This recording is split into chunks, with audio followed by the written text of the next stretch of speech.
ஏசாயா 55:10 ஒருவரும், மார்க் 4:28 ஒருவரும் வாசிக்கலாம். மாரியும் உறைந்த மழையும் வானத்தில் இருந்து இறங்கி அவ்விடத்துக்கு திரும்பாமல் பூமியை நனைத்து அதில் முளை கிளம்பி விளையும்படி செய்து விதைக்கிறவனுக்கு விதையையும் புசிக்கிறவனுக்கு ஆகாரத்தையும் கொடுக்கிறது எப்படியோ அப்படியே என் வாயிலிருந்து புறப்படும் வசனமும் இருக்கும்.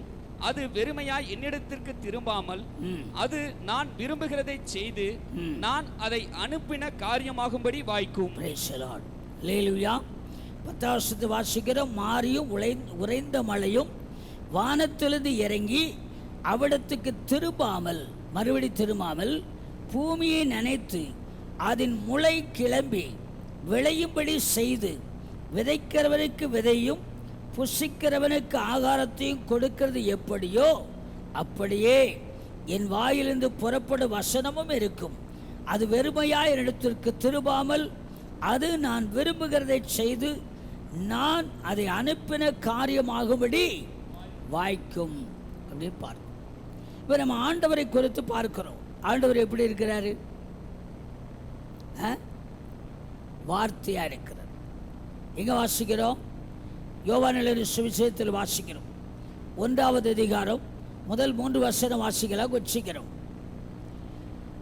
ஆதியிலே வார்த்தை இருந்தது, அந்த வார்த்தை தேவனிடத்தில் இருந்தது, அந்த வார்த்தை தேவனாய் இருந்தது. அல்லேலூயா. அந்த வார்த்தை தேவனாய் இருந்தது. 3வது வசனத்தில் வாசிக்கிறோம், சகலமும் அவர் மூலமாய் உண்டாயிற்று, உண்டானதொன்றும் அவராலே அல்லாமல் உண்டாகவில்லை. ஆமென். இப்ப 2வது வசனம் வாசிங்க. அவர் ஆதியிலே தேவனோடு இருந்தார். அவர் ஆதியிலே தேவனோடு இருந்தார். அங்க வாசிக்கிறோம். அதுக்கு முந்தின வசனத்தில் ஆதியிலே வார்த்தை இருந்தது, அந்த வார்த்தை தேவனிடத்தில் இருந்தது, அந்த வார்த்தை தேவனாய் இருந்தது. 2வது வசனத்தில் வாசிக்கிறோம், அவர் ஆதியிலே தேவனோடு இருந்தார். 3வது வசனத்தில் உண்டானது ஒன்று அவரால் அல்லாமல் உண்டாகவில்லை, எல்லாம் அவரை கொண்டும் அவரை கண்டும் அவர் மூலமாய் நிச்சயப்பட்டது உண்டாக்கப்பட்டது. இப்போ இன்னைக்கு நம்முடைய காரியம் சொன்னா, இப்போ ஏசாயா 55:10-11 வாசிக்கிறோம். ஆண்டோட வார்த்தை அவர் அனுப்பினதை செய்யாமல் ஒரு நாள் இருக்கிறதில்ல, திரும்புகிறதில்லை. அதுக்கு 10வது வசனத்தில் சொல்றாரு, வானத்திலிருந்து மழை பெய்கிறது. இந்த பெய்யுகிற மழை திரும்ப வானத்துக்கு என்ன செய்கிறதில்ல, திரும்புகிறதில்லை. எதற்காக பெய்யப்படுகிறதோ அந்த நோக்கத்தை என்ன செய்கிறது. 10வது வசனத்தை வாசி பாருங்களேன். மாரியும் உறைந்த மழையும் வானத்தில் இருந்து இறங்கி அவ்விடத்துக்கு திரும்பாமல் பூமியை நனைத்து அதில் முளை கிளம்பி விளையும்படி செய்து விதைக்கிறவனுக்கு விதையும் புசிக்கிறவனுக்கு ஆகாரத்தையும் கொடுக்கிறது எப்படியோ அப்படியே கர்த்தருடைய வசனம். அல்லேலூயா. இப்போ இன்றைக்கு நாம் தியானிக்கிற பகுதி என்னன்னு சொன்னா, ஆண்டவர் சொல்றாரு, தாவீதுக்காக ஒரு கொம்பை என்ன செய்வேன், முளைக்க பண்ணுவேன். அங்க எசேக்கியேல் வாசம், இஸ்ரவேலுக்காக ஒரு கொம்பை என்ன செய்வேன், முளைக்க பண்ணுவேன். இப்போ நம்முடைய வாழ்க்கையில இந்த முளை கிளம்பி என்கிறதுக்கு என்பது ஒரு துளிர் விடுகிற, ஒரு மகிழ்ச்சியாக இருக்கிற, ஒரு சந்தோஷப்படுகிற ஒரு காரியம். நான் கடந்த வாரத்தில் இந்த விவசாயினுடைய சம்பவங்களை சொன்னேன். ஒரு விவசாயி கஷ்டப்பட்டு பாடுபட்டு நிலத்தை திருத்தி, நிலத்தை கள்ளப்பறுக்கி முளைப்பறுக்கி அதை பண்படுத்தி பக்குவப்படுத்தி எல்லாவற்றையும் செய்து அந்த நிலத்தில் ஒரு விதையவோ ஒரு செடியவோ ஒரு நாற்றோ நடும் பொழுது அது சில நாள், அது குறிப்பிட்ட நாளில் அது முளை கிளம்பி பச்சை பசேல் என்று வருகிறதுன்னு சொன்னால், அந்த காட்டை அல்லது அந்த வயலை அவன் பார்க்கும் பொழுது அப்படி இருதயம் எப்படி இருக்கும், பொறிப்பாக இருக்கும், மகிழ்ச்சியாக இருக்கும், சந்தோஷமாக இருக்கும். இதே காரியம்தான் உங்களுடைய என்னுடைய வாழ்க்கையில தேவன் எதிர்பார்க்கிறார். அல்லேலூயா. அந்த மார்க் எழுதின சுவிசேஷத்திலே 4வது அதிகாரம் 28வது வசனம் நினைக்கிறேன். எப்படி என்றால் நிலமானது முன்பு முளையையும் பின்பு கதிரையும் கதிரிலே நிறைந்த தானியத்தையும் பலனாக தானாய் கொடுக்கும். ஆமென். வாசிக்கிறோம். எப்படி என்றால் நிலமானது முன்பு முளையையும் முன்பு என்ன செய்து முளையையும் முளை கிளம்பி வருகிறது, முளையையும் பின்பு கதிரையும் கதிரிலே நிறைந்த தானியத்தையும் பலனாக தானாய் கொடுக்கும். ஆமா, இதைத்தான் சங்கீதக்காரர் சொல்றான். அள்ளி தூவு விதைக்கிறவன் என்ன செய்யறானா? அழுது கொண்டு போகிறான். ஆனால் அரிக்கட்டை சுமந்து வரும் பொழுது என்ன செய்யறானா? ஆனா ரெண்டினுடைய வெயிட்டை பார்த்தீங்கன்னா எந்த வெயிட் அதிகம்? அரிக்கட்டுடைய வெயிட் தான் அதிகம்.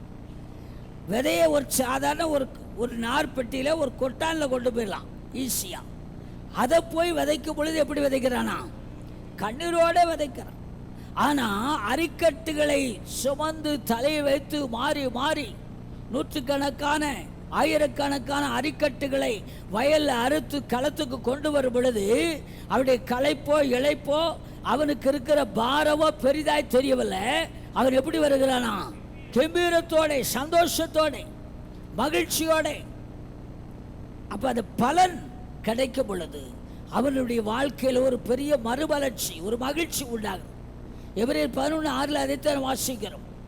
விசுவாசம் இல்லாமல் தேவனுக்கு பிரியமாய் 11:6 விசுவாசம் இல்லாமல் தேவனுக்கு பிரியமாயிருப்பது கூடாத காரியம். அப்புறம் ஏனென்றால் தேவனிடத்தில் சேருகிறவன் அவர் உண்டென்றும் அவர் தம்மை தேடுகிறவர்களுக்கு பலன் அளிக்கிறவர் என்று விசுவாசிக்க வேண்டும். நான் இப்படி சொல்லுகிறேன், உங்களை என்னை இந்த பூமியில ஒரு மனுஷனாய் உண்டாக்குறதுக்காக தேவனுடைய இருதயம் மகிழணும், அவர் பூரிக்கணும், சந்தோஷப்படணும். அடுத்தபடி உங்களை ரட்சித்ததற்காக முதலாவது மனுஷனா இந்த உலகத்தில் பூமியில் இருக்கிறீங்க, அது 4 பேருக்கு பிரயோஜனம் உள்ள பலனுள்ள ஒரு வாழ்க்கை வாழ்ந்தீங்கன்னா உங்களை உண்டாக்குற தெய்வம் மகிழ்வார். எப்படி ஒரு விதையை, ஒரு செடியை, ஒரு மரத்தை நட்டி அது துளிர்க்கும் பொழுது அவருடைய இருதயம் சந்தோஷப்படுகிறதோ அதே போல உங்களுடைய வாழ்க்கையில நீங்கள் நான் இந்த உலகத்தில் மனுஷனுடைய வாழ்க்கையில மனுஷனாய் பிறப்பது ஒரே ஒரு பிறப்பு. இந்த ஒரே ஒரு பிறப்பும் அர்த்தமுள்ள ஆசீர்வாதமான அநேகருக்கு மகிழ்ச்சியை கொடுக்கிற ஒரு துளிரான, ஒரு செழிப்பான, ஒரு நிழல் தரும் மரத்தை போல, பட்சிகள் பறவைகள் தங்கி இளைப்பாறுகிற ஒரு விருட்சத்தை போல நம்முடைய வாழ்க்கை இருக்குமானால் நம்மை உண்டாக்குற தெய்வம் மகிழ்வார், சந்தோஷப்படுவார். அல்லேலூயா. அதே மரம் கனி கொடுக்காமல் பலன் கொடுக்காமல் இருக்குமானால் நிச்சயமாக அருமளே அது வேதனைக்குரியதா இருக்கும். வேதத்தில் பார்க்கணும், ஒரு அத்தி மரத்தில் கனியை தேடினார் இயேசுனார், கனி இல்லை. ஆனால் என்ன இருந்துச்சு? இலைகள் இருந்துச்சு. அவர் உடனே சொன்னார், இனி உன்னிடத்தில் கனிகள் உண்டாகாதிருப்பதாக, நீ பட்டு போவாயாக சொல்லலை, கனி உண்டாகாதிருப்பதாக சொன்னார். போயிட்டு திரும்பி வரும்போது பார்த்தா என்ன செய்து? மரப்பட்டு போய். அதே மாதிரி ஒரு தோட்டக்காரன், ஒரு எஜமானுடைய உதாரணத்தை இயேசுனார் சொல்றார். தோட்டக்காரனை தோட்டத்தை பார்க்கும்படி சொல்றார். 1 வருஷம் கழித்து வரும் பொழுது பலன் இல்லை. உடனே சொல்றார், அந்த மரம், அந்த செடி அல்லது அந்த நாற்று அந்த இடத்தில் இருந்து அந்த இடத்தையும் பாழ்படுத்துகிறது, மற்றவர்களுக்கு பலன் இல்லை, அதனால் அதை அப்புறப்படுத்தி விட்டு வேற ஒரு செடியவோ மரத்தோ நடலான்னு சொல்றார். ஆனால் அந்த தோட்டக்காரன் சொல்றான், ஐயா 1 வருஷம் இருக்கட்டும், 1 வருஷம் இருக்கட்டும், நான் இதை சுற்றிலும் கொத்தி எரு போட்டு கனி கொடுத்தால் சரி, கொடாவிட்டால் இனிமேல் இதை வெட்டி போடலாம் என்று சொன்னான்.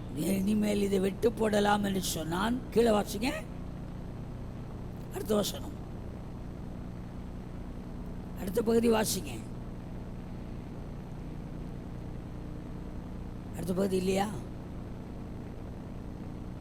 இருக்கா இல்லையா? என்ன சொல்லிக்கிங்கிறதுக்காக சொல்ல வரேன். வாசிங்க.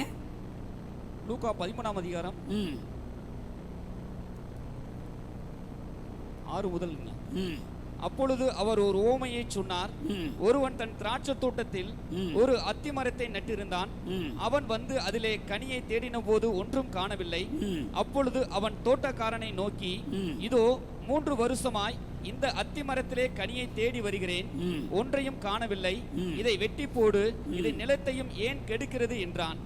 அதற்கு அவன், ஐயா, இது இந்த வருஷமும் இருக்கட்டும், நான் இதை சுற்றிலும் கொத்தி எரு போடுவேன், கனி கொடுத்தால் சரி, கொடாவிட்டால் இனிமேல் இதை வெட்டி போடலாம் என்று சொன்னான் என்றார். தொடர்ந்து வாசிங்க. ஒரு ஓய்வு நாளில் அவர் ஜெப ஆலயத்தில் போதகம் பண்ணி கொண்டிருந்தார். அப்பொழுது 18 வருஷமாய் பலவீனப்படுத்தும் ஆவியை கொண்ட ஒரு ஸ்திரீ அங்கே இருந்தால், அவள் எவ்வளவும் நிமிரக்கூடாத கூனியாய் இருந்தால். இயேசு அவளை கண்டு தம்மிடத்தில் அழைத்து, ஸ்திரீயே, உன் பலவீனத்தின்று விடுதலையாக்கப்பட்டாய் என்று சொல்லி அவள் மேல் தமது கைகளை வைத்தார். உடனே அவள் நிமிர்ந்து தேவனை மகிமைப்படுத்தினாள். போதும். இப்போ முதல்ல அந்த மரம் எத்தனை வருஷம் இருந்துச்சு பலன் கொடுக்காம? 3 வருஷம். அதுக்கு பின்னாடி ஒரு சம்பவத்தை பார்க்கிறோம். 18 வருஷம் கூனி. அந்த மரத்தை பார்த்து அதை அப்புறப்படுத்த சொல்றாரு. அந்த தோட்டக்காரன் ரெக்கமெண்ட் பண்ணி கேட்குறான், பரிந்து பேசுகிறான், இன்னும் 1 வருஷம் டைம் கொடுங்க. அதை முடிச்சுட்டு ஜெபாலயத்துக்கு போறார். போகும் பொழுது அங்கே அவர் அந்த தோட்டக்காரனுடைய பரிந்து பேசுதலுக்கு இடம் கொடுத்து கடந்து போறார். 3 வருஷம். ஆனால் பின்னாடி போகும்போது எத்தனை வருஷம்? 18 வருஷம் கூனி. 18 வருஷம் கூனி. அவளை பார்த்து சொல்றார், உன்னுடைய பலவீனத்திலிருந்து என்ன செய்தாய்? விடுதலை பெற்றாய். அவர் மேலே கையை வைக்கிறார். இப்போ நம்ம ஆண்டவருடைய காரியம் என்ன அப்படின்னு சொன்னால், ஆண்டவர் நம்மை ஒரு மனுஷனாக ஒரு மனுஷியாக இந்த பூமியில் வச்சுக்கிறான்னா, தேவனுக்கென்று நீங்கள் பலன் கொடுக்கிற ஒரு நபராக ஒன்று. 2வது, தேவனை மகிமைப்படுத்துகிற அல்லது மகிமைக்கான காரியங்களை செய்கிற காரியம். இந்த மகிமைப்படுத்துகிற காரியம் அப்படிங்கிற போது மத்திய 5ஆம் அதிகாரத்தை நீங்கள் வீட்டில் போய் படித்து பார்க்கணும். அங்கே என்ன சொல்கிறாரு? உலகத்துக்கு உப்பாக இருக்கிறீங்க, வெளிச்சமாக இருக்கிறீங்க அப்படின்னு சொல்கிறார். அந்த உப்பு வெளிச்சம் என்னன்னு சொன்னால் உங்களுடைய நல்ல கிரியைகள். இந்த கூனி 18 வருஷம் இருந்தாலும் அவளை குறித்து அருவலே இந்த வேதாம பின்னணி என்ன சொல்லுன்னு சொன்னால், தேவாலயத்தை விட்டு பிரியாதவளாக இருந்தாலாம்.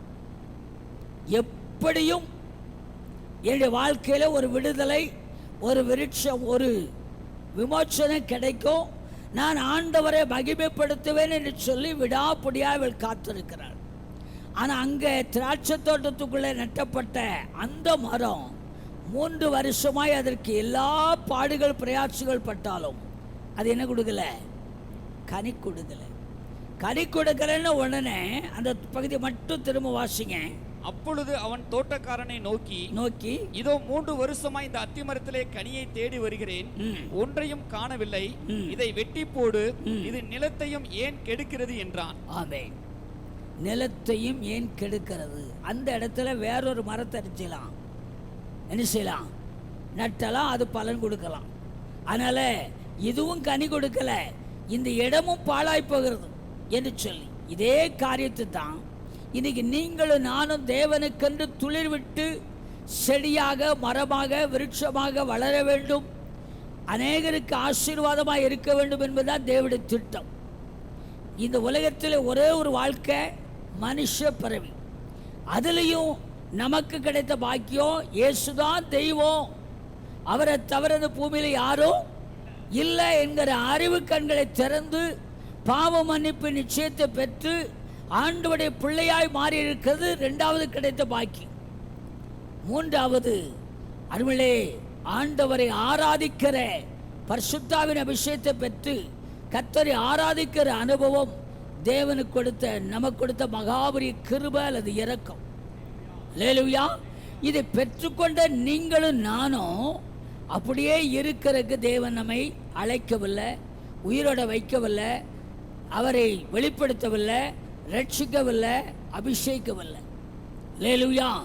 எதற்கு சொன்னால் தேவனுக்கென்று கனி கொடுக்கும்படியாக அல்லது முளையாக கிளம்பி இன்னைக்கு அநேகருக்கு மகிழ்ச்சியாக இருக்கும்படியாக. ஆதியாகமம் 6வது அதிகாரம் 6வது வசனத்தில் பார்க்கிறோம். அது என்னுடைய சப்ஜெக்டில் சொல்லுகிறேன். பூமியில் மனுஷனை தேவன் உண்டாக்குறதுக்காக என்ன செய்தாராம்? மனஸ்தாபப்பட்டார். அது அவருடைய இருதயத்துக்கு எப்படி இருந்தது? வெசனமாக இருந்தது. நீங்கள் ரோமர்கள் 1வது அதிகாரத்துக்கு போனீங்கன்னா அங்கே வாசிக்கிறோம். ரோமர் 1வது அதிகாரத்தில் 21வது வசனத்தில் இப்படி வாசிக்கலாமே. அவர்கள் தேவனை அறிந்தும் அவரை தேவன் என்று மகிமைப்படுத்தாமலும் ஸ்தோத்தரியாமலும் இருந்து தங்கள் சிந்தனையினாலே வீணரானார்கள். உணர்வில்லாத அவருடைய இருதயம் என்ன செய்தது? இருள் அடைந்தது. வெளிச்ச பிரகாசித்த இடத்துல ஒரு இருள் வந்து விட்டது. இனி இப்படி சொல்லுகிறேன், நல்ல துளிர் விட வேண்டிய இடத்துல அந்த மரம் பட்ட மரமாய் மாறி போயிற்று. அல்லேலூயா. இந்த பட்ட மரம் யார் என்பதுதான் இப்ப காரியம். நீங்களும் நானும் பட்ட மரமா இருக்கிறோமா அல்லது பச்சை மரமா இருக்கிறோமா? பச்சை மரமா இருக்குமானால் துளிர் விடும். பட்ட மரமா இருக்குமானால் என்ன செய்யாது? அது துளிர் விடாது. அதோடு கூட அது இருக்கிற இடத்தையும் அது என்ன செய்யும்? பாழ்படுத்தி கொண்டிருக்கும். பாழ்படுத்தி கொண்டிருக்கும். இது செய்தியின் முன்னுரையாக நான் சொல்லுகிற காரியம். இப்போ நீங்களும் நானும் உயிரோடு இருக்கிறோம். இயேசுவை தெய்வம் என்று அறிந்திருக்கிறோம். ரட்சிக்கப்பட்டு பாவ மன்னிப்பு நிச்சயத்தை பெற்று கர்த்தருடைய பிள்ளையாக இருக்கிறோம். பரிசுத்தாவின் அபிஷேகத்தை பெற்று தேவனுடைய பிள்ளையாக இருக்கிறோம். ஆண்டவர் நம்மை ஏதோ ஒரு இடத்துல முக்கியமாய் பிரதானமாய் வைத்து வைத்திருக்கிறார். அல்லேலூயா. இருக்கிற இடத்துல முளை கிளம்பி கனி கொடுக்கிறவர்களாக, அநேகரை சந்தோஷப்படுத்துவர்களாக, எல்லாவற்றுக்கும் மேலாக நம்மை உண்டாக்கிற, நமக்காக பாடுபட்டு இரத்த சிந்தி உயிரை கொடுத்த இயேசுவுடைய இருதயம் மகிழ்கிற அளவுக்கு நம்முடைய வாழ்க்கை ஒரு துளிர் விடுகிற வாழ்க்கையா இருக்கிறதா அல்லது தீந்து போன காய்ந்த போன மரத்தை போல இருக்கிறோமா? இதை முதலாவது நம்ம என்ன செய்ய வேண்டும்? நம்ம அலசி பார்க்கணும். உங்களை என்னையும் ரட்சித்த தேவன், ரட்சித்து அபிஷேகத்து நமக்கு நாமே ஆசீர்வாதமாய் இருப்பதற்கு தேவன் நம்மை ரட்சிக்கவில்லை, உயிரோடு வைக்கவில்லை. நீங்க அநேகருக்கு ஆசீர்வாதமாய் இருக்கும்படி. அல்லேலூயா. ஆபிரகாமை தேவன் அழைத்தார். ஆபிரகாமை அழைத்தார். அவன் தகப்பன் மரித்த பிற்பாடு அவனை அழைத்த தேவன் அவர் 3 காரியத்தை சொன்னார். உன் இனத்தை, ஜனத்தை, தேசத்தை விட்டு அவரை நான் காண்பிக்கிற தேசத்துக்கு என்ன செய், போ அப்படி சொன்னார். அப்படி போனா அவர் வாக்குத்தத்தம் பண்ணினார், உடன்படிக்கை பண்ணினார். என்ன சொன்னாரு? நான் உன்னை பெரிய ஜாதியாக்கி, நான் உன்னை பெரிய ஜாதியாக்கி, உன்னை ஆசீர்வதித்து, உன்னை ஆசீர்வதித்து, உன் பேரை பெருமைப்படுத்துவேன், உன் பேரை பெருமைப்படுத்துவேன், நீ ஆசீர்வாதமாய் இருப்பாய், நீ ஆசீர்வாதமாய் இருப்பாய், உன்னை ஆசீர்வதிக்கிறவர்களை ஆசீர்வதிப்பேன், உன்னை ஆசீர்வதிக்கிறவர்களை ஆசீர்வதிப்பேன், உன்னை சபிக்கிறவனை சபிப்பேன், உன்னை சபிக்கிறவர்களை சபிப்பேன், பூமியில் உள்ள வம்சங்கள் எல்லாம், பூமியில் உள்ள வம்சங்கள் எல்லாம் உனக்குள் ஆசீர்வதிக்கப்படும், உனக்குள் ஆசீர்வதிக்கப்படும் என்று சொன்னார். எத்தனை காரியம் சொல்லிக்கிறது? யாராவது கவுண்ட் பண்ணீங்களா? எத்தனை காரியம்? திரும்ப வாசிக்கிறோம். நான் உன்னை பெரிய ஜாதியாக்கி, நம்பர் 1, நான் உன்னை பெரிய ஜாதியாக்கி, உன்னை ஆசீர்வதித்து, உன்னை ஆசீர்வதித்து, உன் பேரை பெருமைப்படுத்தி, பேரை பெருமைப்படுத்தி, நீ ஆசீர்வாதமாய் நீ இருப்பாய், ஆசீர்வாதமாய் இருப்பாய், உன்னை ஆசீர்வதிக்கிறவர்களை உன்னை ஆசீர்வதிப்பேன், ஆசீர்வதிக்கிறவர்களை ஆசீர்வதிப்பேன், உன்னை சபிக்கிறவனை சபிப்பேன், சபிக்கிறவர்களை சபிப்பேன், பூமியில் உள்ள வம்சங்கள் எல்லாம், பூமியில் உள்ள வம்சங்கள் எல்லாம் உனக்குள் ஆசீர்வதிக்கப்படும் என்றார். உனக்குள் ஆசீர்வதிக்கப்படும் என்றார். எத்தனை காரியம்? 7 விதமான ஆசீர்வாதம். நிறைய பேர் படிப்போம், என்னை மாதிரி பிரசங்கம் கூட பண்ணுவோம். ஆனால் இந்த காரியங்களை சிலதை நம்ம கொஞ்சம் டீப்பாக பார்க்குறதே இல்லை. அல்லேலூயா. இதில் நம்ம நமக்கான சில காரியத்தை மட்டும் எடுத்துக்கிறோம். என்ன எடுத்துக்கிறோம்? முதலாவது என்ன சொல்கிறார் பாருங்க. நான் உன்னை பெரிய ஜாதியாக்கி, ஆமாம், பெரிய ஜாதியாக்கி, உன்னை ஆசீர்வதித்து, உன்னை ஆசீர்வதித்து, உன் பேரை பெருமைப்படுத்துவேன், உன் பேரை பெருமைப்படுத்துவேன், நீ ஆசீர்வாதமாய் இருப்பாய், நீ ஆசீர்வாதமாய் இருப்பாய், உன்னை ஆசீர்வதிக்கிறவர்களை ஆசீர்வதிப்பேன், உன்னை ஆசீர்வதிக்கிறவர்களை ஆசீர்வதிப்பேன், உன்னை சபிக்கிறவனை சபிப்பேன், சபிக்கிறவர்களை சபிப்பேன், பூமியில் உள்ள வம்சங்கள் எல்லாம் உனக்குள் ஆசீர்வதிக்கப்படும் என்றார். பூமியில் உள்ள வம்சங்கள் எல்லாம் உனக்குள் என்ன செய்யப்படும்? ஆசீர்வதிக்கப்படும். அடுத்து கர்த்தர் தரிசனமாய் சொல்றாரு, நீ சத்துருக்களின் வாசலை நிசுவ மிதிப்பாய். அல்லேலூயா. இப்போ என்ன காரியம்? நம்மை உயிரோட வைத்திருப்பதும், என்னை கேட்டால் நம்ம ரட்சித்திருக்கிறது. இயேசுதான் தெய்வங்கிற அறிவு கண்களை திறந்து ஒரு பெரிய வெளிச்சம் எனக்குள்ள பிரகாசித்து, அருமலே நான் இந்த உலகத்தில் அவருடைய பிள்ளையாய் இருப்பது, பாவ மன்னிப்பு நிச்சயத்தை பெற்று பரிசுத்தமாய் வாழ்வது நான் மட்டுமல்ல, எனக்குள்ள பூமியில் உள்ள சகல வம்சங்களை நிச்சயப்படும். அதுதான் துளிர் விட்ட அனுபவம். அல்லேலூயா. நான் மட்டும் ஆசீர்வாதமாக இருப்பது அல்ல, நான் மட்டும் விடுதலையா இருப்பது அல்ல, நான் மட்டும் செழிப்பா இருப்பது அல்ல. இதுதான் தேவனுடைய வாக்குத்தத்தம், உடன்படிக்கையின் வாக்குத்தத்தம். அதற்காகத்தான் கர்த்தர் நம்மை அழைத்திருக்கிறார். ஆதியில மனுஷனை உண்டாக்கும் பொழுதே அவனை ஆசீர்வதித்து தமது சாயலாக தமது ரூபத்தின்படி தம்மை போல தம்மோடு கூட இருக்க வேண்டும் என்பதற்காகத்தான் மனுஷனை உண்டாக்கிறார். அவனோ தனக்கு தானே மாம்சத்தின்படி இச்சையின்படி விழுந்து போய் கீழ்ப்படியாமல் தேவனுடைய வார்த்தைக்கு எதிராய் செயல்பட்டதுனால்தான் ஆசீர்வாதத்துக்கு அந்நியனாய் மாறி போனான். ஆனாலும் கிருபையுள்ள தேவன் நம்மை விடவில்லை. அல்லேலூயா. இப்போ இங்க என்ன பார்க்கிறோம்?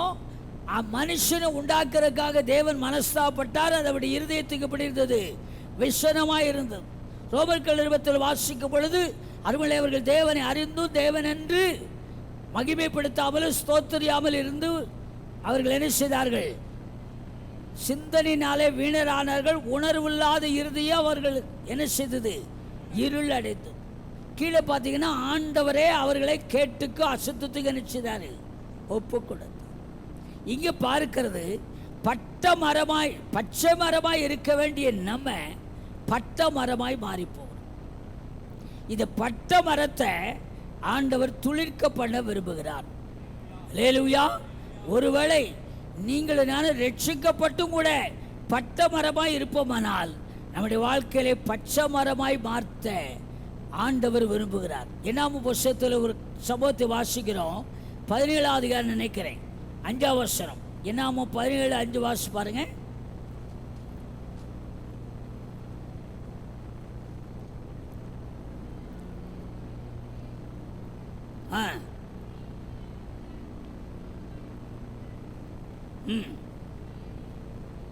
பண்ணுவேன்.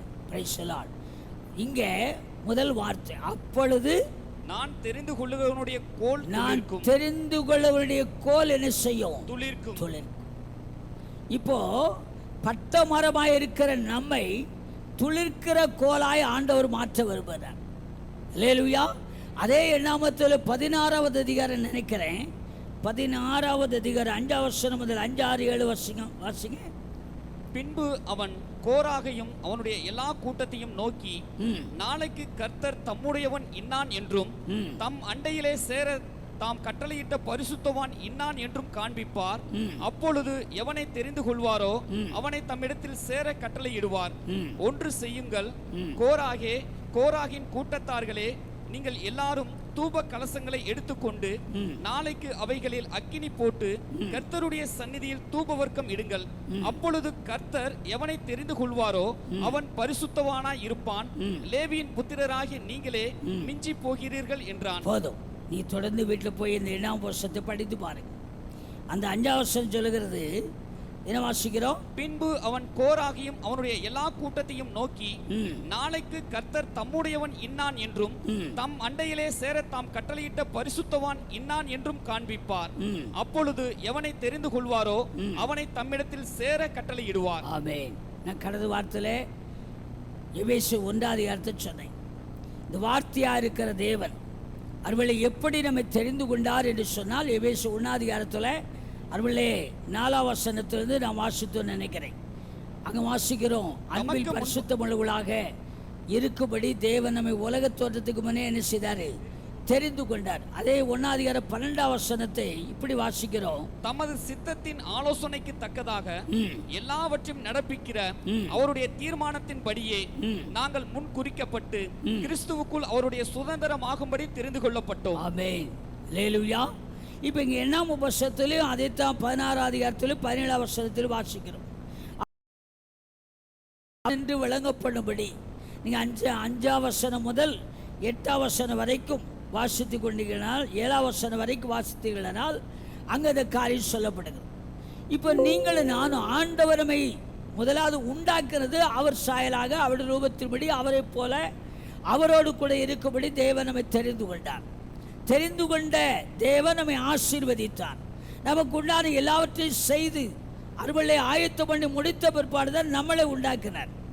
அதே போல புதிய ஏற்பாட்டுக்கு வரும் பொழுது உங்களை என்னை ரட்சிப்பதற்கு முன்னமே அவர் உங்களுக்காக எனக்காக வார்த்தையாயிருந்த தேவன் பிரைஸ் தி லார்ட் நமக்காக மாமிசத்தில் வெளிப்பட்டார்.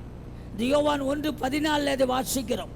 அந்த வார்த்தை மாம்சமாகி கிருபையினாலும் சத்தியத்தினாலும் நிறைந்தவராய் எனக்குள்ளே வாசம் பண்ணுகிறார், நமக்குள்ளே வாசம் பண்ணுகிறார்.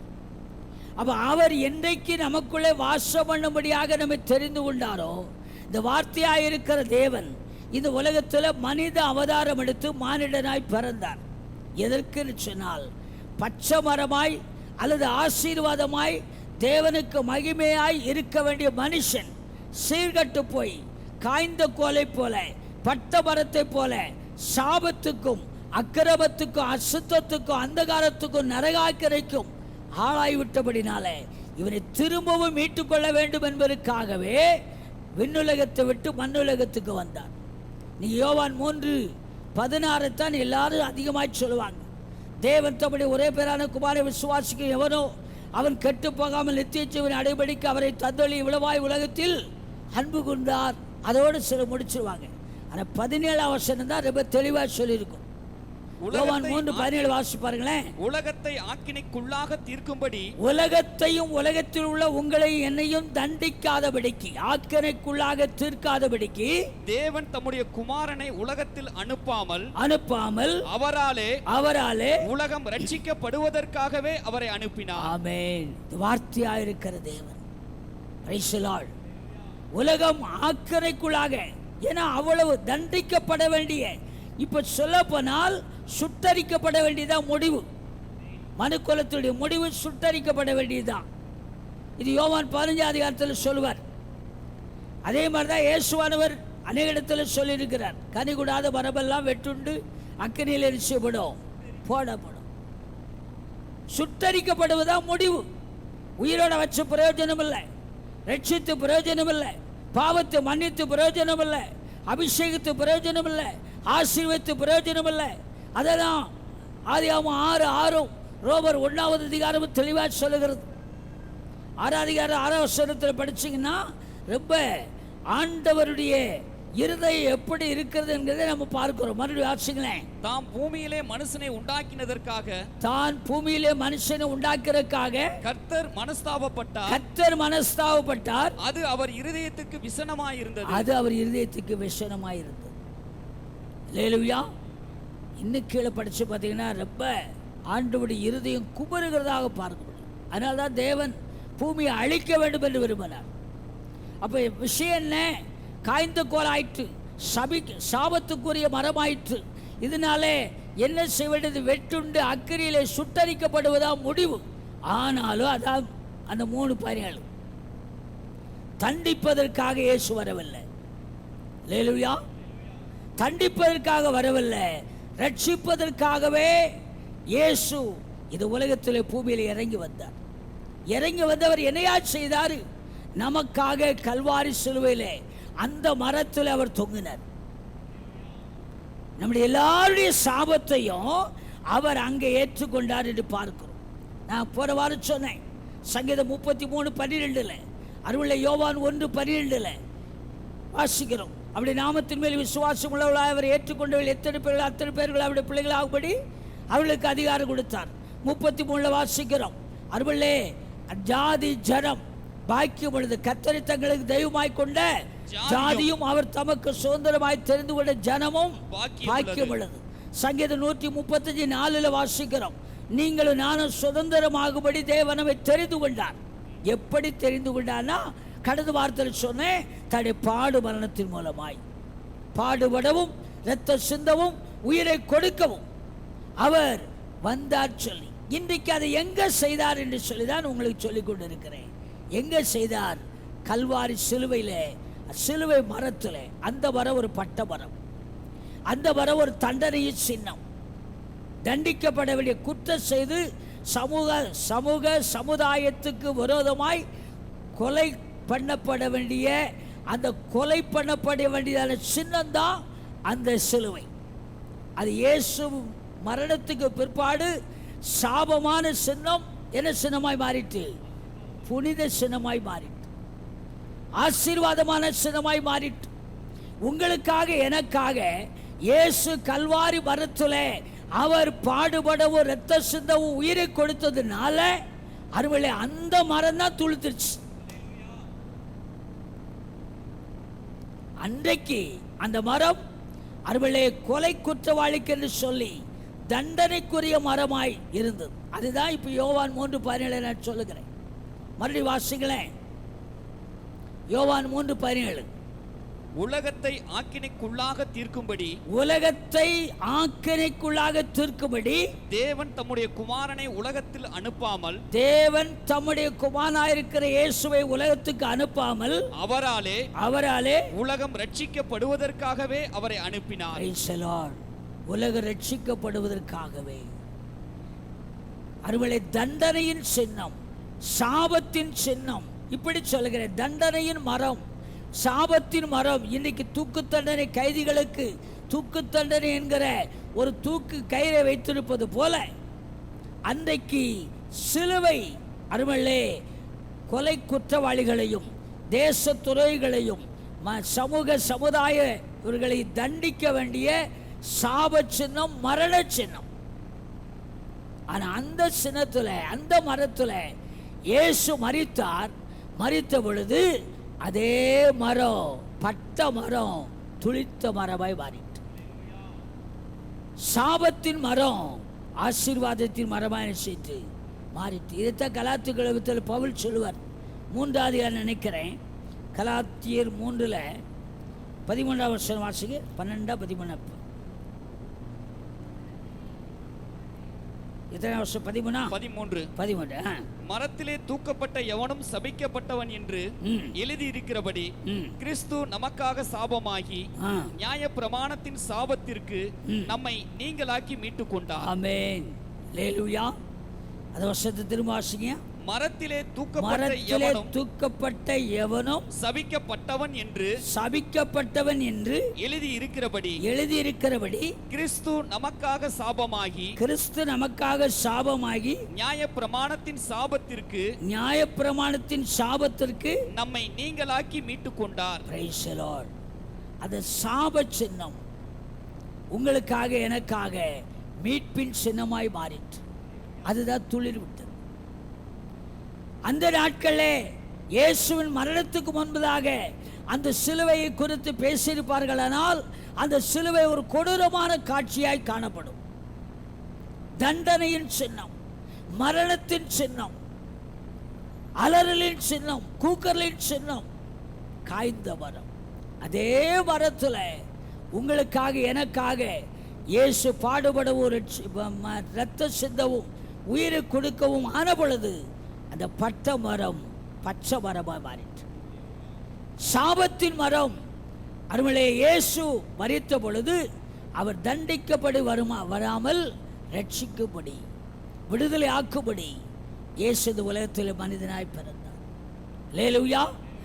இந்த சம்பவத்தை நான் என்ன சொல்றேன்னு சொன்னா, நான் வாசித்த பகுதியில் வாசிக்கிறோம். 132:17 சங்கீதம் 132:17 என்ன வாசிக்கிறோம்? அங்கே தாவீதுக்காக ஒரு கொம்பை முளைக்க பண்ணுவேன், நான் அபிஷேகம் பண்ணுவித்தவனுக்காக ஒரு விளக்கை ஆயத்தம் பண்ணினேன். போதும். அங்க என்ன வாசிக்கிறேன்? இப்பதான் காரியத்துக்கு வருகிறேன். தாவீதுக்காக ஒரு கொம்பை முளைக்க பண்ணுவேன். இப்ப இந்த தாவீதை குறித்து நம்ம இப்ப பார்ப்போமானால், நம்ம ஆண்டவரை குறித்து அதிகமாய் சொல்லுகிறோம். ஆண்டவர் எந்த வரிசையில் வந்தார் அப்படின்னா, ஒரு சாதாரண சின்ன சண்டே கிளாஸ் பிள்ளை கூட சொல்லுவாங்க, தாவீதின் வம்ச வரலாறுல இயேசு என்ன செய்தார், வந்தார் அப்படின்னு சொல்லுவோம். வார்த்தையா இருக்கிற தேவன், தேவனோடு இருந்தவர், தேவனாய் இருந்தவர். அருவிலே உண்டானது ஒன்றும் அவரால் எல்லாமல் உண்டாகவில்லை, எல்லாம் அவரை கொண்டும் அவருக்கென்று உண்டாக்கப்பட்டது. ஆனாலும் அவர் வருவதற்கென்று ஒரு வம்சத்தை அல்லது ஒரு குடும்பத்தை அவர் என்ன செய்தாரு தெரிந்து கொண்டார். அதனால்தான் இங்க வாசிக்கிறோம், சங்கீதக்காரர் சொல்றாரு, தாவீதுக்காக ஒரு கொம்பை என்ன செய்வேன், முளைக்க பண்ணுவேன். அப்போஸ்தலர் நடபடி எழுதின தேவ மனுஷன் எழுதி பாருங்க, 13ஆம் அதிகாரம் நினைக்கிறேன், 29ஆம் வசனம். அவரை குறித்து எழுதியிருக்கிறவர்கள் யாவையும் அவர்கள் நிறைவேற்றின பின்பு அவரை மரத்திலிருந்து இறக்கி கல்லறையிலே வைத்தார்கள். அப்போஸ்தலர் 29. Sorry 29 correct. மறுபடியும் வாசிங்க. அவரை குறித்து எழுதியிருக்கிறவைகள் யாவையும் அவர்கள் நிறைவேற்றின பின்பு அவரை மரத்திலிருந்து இறக்கி கல்லறையிலே வைத்தார்கள். தேவனோ அவரை மரித்தோரிலிருந்து எழுப்பினார். வாசிங்க தொடர்ந்து. தம்முடனே கூட கலிலேயாவிலிருந்து எருசலேமுக்கு போனவர்களுக்கு அவர் அநேக நாள் தரிசனமானார்.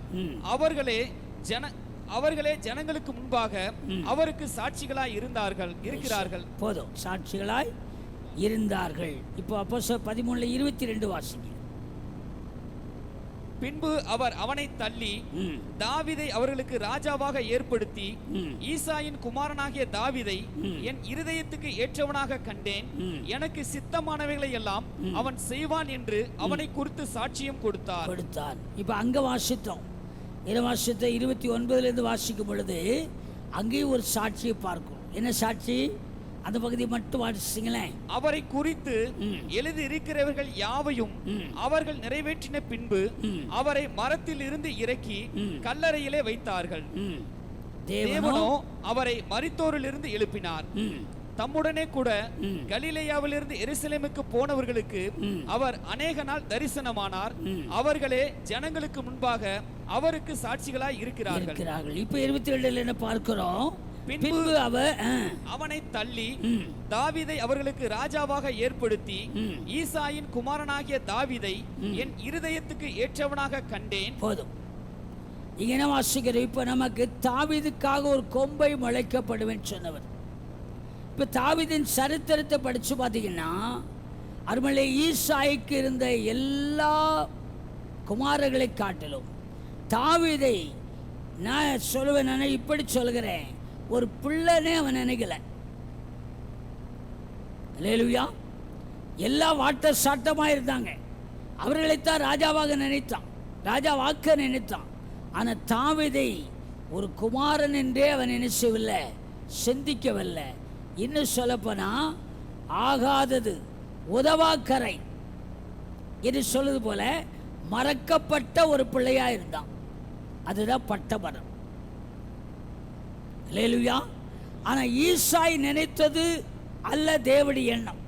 வேதத்தில் வாசிக்கிறோம், உங்கள் நினைவுகள் என் நினைவுகள் அல்ல, என்னுடைய நினைவுகள் உங்களுடைய நினைவுகள் அல்ல அப்படிங்கிற மாதிரி. என் வழிகள் உங்களுடைய வழிகள் அல்ல, உங்க வழி என் வழி இல்லைன்னு சொல்ற மாதிரி நாம நினைக்கிறபடி அல்ல தேவனுடைய இருதயம். இப்போ ஆதியாகமம் 6:6 பார்த்தோம், மனுஷனை உண்டாக்குறதுக்காக தேவனுடைய இருதயம் தான் வெசனமாயிருக்கு. அதை இங்க வாசிக்கிறோம் அப்போஸ்தலர் 13 அவனை என்னுடைய இருதயத்துக்கு ஏற்ற மனுஷனாக கண்டேன். ஆனால் மனுஷர்கள் பார்வையில் அவன் ஏற்றவனாக காணப்படவில்லை. இது எப்படி வந்தது? கலாத்தியர் 3:13 வாசித்த மரத்தில் தூக்கப்பட்ட எவனும் சபிக்கப்பட்டவன், அவன் சாபத்துக்குள்ளானவன். அந்த சாபமாய் இருந்த மரத்தை ஆசீர்வாதமாய் தேவன் மாற்றினார். எப்போ மாற்றப்பட்டதுன்னு சொன்னா எஸ்ஐயா 53 நீங்க அதை தொடர்ந்து படிக்கலாம். 4 வசனத்திலிருந்து தொடர்ந்து வாசிக்கலாம். அதே அதிகாரத்தில் 2 வசனம் வாசிக்க. எஸ்ஐயா 53:2 இளங்கிளையை போலவும் வறண்ட நிலத்திலிருந்து துளிர்க்கிற வேரை போலவும் அவனுக்கு முன்பாக எழும்புகிறார். ஆமே. போதும். இளம் கிளையை போலவும்